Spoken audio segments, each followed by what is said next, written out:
Welcome, my friend. Tonight, I invite you to slow down, take a breath, and listen to a story that might just touch your heart. The wind howled across the frozen hills of Korea. It was 1951, the winter that never seemed to end. Private William Hayes pulled his coat tighter, his breath forming clouds in the air. The war had turned the land into a graveyard of ice and silence. He was only 20 years old, far from the warmth of Georgia, where summers smelled of pine and rain, and the nights were filled with the sound of cicadas. Now, all he could smell was smoke, gunpowder, and fear. His unit, the 3rd Infantry Division, had been ordered to push north, but the night before, everything went wrong. They were ambushed in the mountains. Gunfire erupted in every direction, men scattered, and when the morning came, William realized he was alone. For miles around, there was nothing but snow, white, endless, and cruelly silent. He checked his ammo, 2 clips left. His canteen, frozen solid. His hands shook, not only from the cold, but from the quiet terror that no one was coming back for him. He started walking, hoping he was heading south. Each step sank deep into the snow, the sound swallowed by the wind. Every gust felt like a whisper, voices of the men he'd lost. He could almost hear them calling his name through the storm. Hours passed. His legs ached, his fingers burned with frostbite. Then in the distance he saw it, a thin trail of smoke rising from a small farmhouse tucked between the hills. He hesitated. It could be the enemy, but the promise of warmth was stronger than the fear of death. He approached slowly, rifle ready. Through the window he saw a faint glow, a fire, and beside it a woman sitting quietly, her face pale, worn, and tired. Next to her was a small boy, maybe 6, wrapped in a blanket. William knocked softly. The woman flinched. She opened the door just a crack, her eyes wide when she saw the uniform. "American?" she whispered in broken English. William nodded. "Yes," he said gently. "Yes, ma'am." She hesitated, then opened the door wider, motioning for him to come in. Inside, the air was thick with the smell of burning wood and boiled rice. The boy stared at him, wide-eyed, clutching a small wooden horse. William took off his helmet and lowered his rifle. He could feel the warmth slowly creeping back into his frozen fingers. The woman spoke little English, but enough for him to understand. Her husband had been killed in the fighting. She and her son had been hiding in this house for weeks, afraid of both armies. For a while, William forgot about the war outside. They shared what little food they had. He gave the boy his last chocolate bar.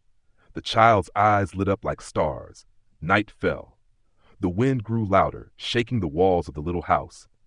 William sat near the window, his rifle resting across his knees. He thought of home, of his father's porch, of his mother calling him for dinner, of the rain hitting the roof on warm summer nights.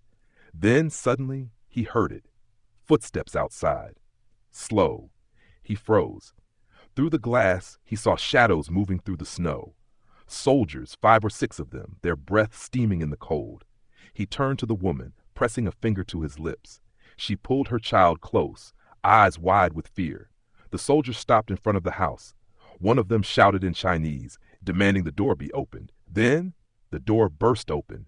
Wood splintered. Voices filled the room. William fired first. The small house exploded with sound, gunshots, shouting, screams. Bullets tore through the wooden walls. The fire flickered wildly. The boy cried out, clutching his mother. When it was over, silence returned. The snow outside was stained dark. 3 soldiers lay motionless. The others fled into the night. William dropped to one knee, his shoulder burned. A bullet had grazed him. The woman hurried over, tearing a piece of cloth from her sleeve and pressing it against his wound. Her hands shook, but her eyes were calm. "Stay," she whispered. "No move." He nodded weakly. His vision blurred as he looked at the small boy, now silent, holding the wooden horse tight against his chest. When William woke again, it was morning. The fire had burned low, the storm had passed, but the woman was gone. Only the boy remained, asleep by the hearth, the wooden horse beside him. On the table was a small bowl of rice and a folded piece of paper. He opened it. The letters were shaky, but clear. "Thank you. Go home." William looked out the window. The world outside was white again, quiet, pure, and cruelly beautiful. He knew he couldn't stay. He packed his rifle, took one last look at the boy, and knelt beside him. He placed something in the boy's small hand, his dog tags. Then, without a word, he stepped into the snow and began walking south. That afternoon, an American patrol found the farmhouse. They found the boy unharmed. They found the note. But Private William Hayes was never seen again. Years passed. The war ended. The world moved on. In 1962, a reporter visiting a small Korean village met a young man working in a tiny carpentry shop near the river. Behind him, hanging on the wall, was a pair of polished American dog tags, framed in glass. When the reporter asked about them, the young man smiled softly.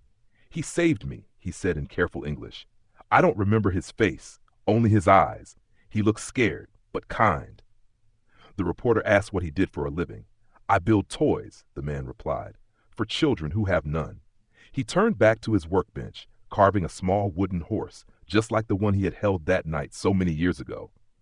Back in America, in a quiet cemetery in Georgia, William Hayes's family never received his body. Only a letter, and his name carved into cold stone. But every winter, when snow began to fall, his mother lit a candle by the window. She whispered the same words every year. "Come home, Will. Come home." No one ever saw him again. But somewhere in the silence of snow, a young soldier still walked those endless white hills. Not as a ghost of war, but as a memory of mercy, a small act of kindness left behind in a world that had almost forgotten how to be kind.